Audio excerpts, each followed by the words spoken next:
Common problems which are associated with the term babies. Term babies are the full term babies, and the term is 40 weeks gestation.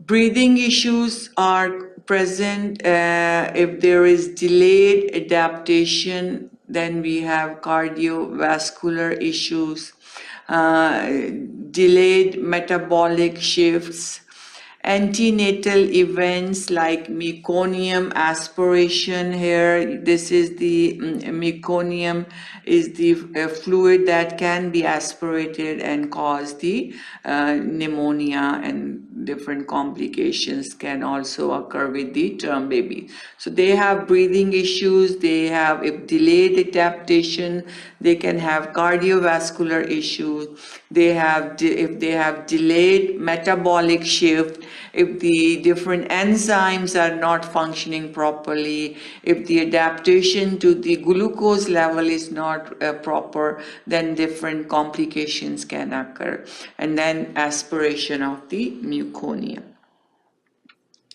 Intercurrent illnesses like infections can also occur in the term babies.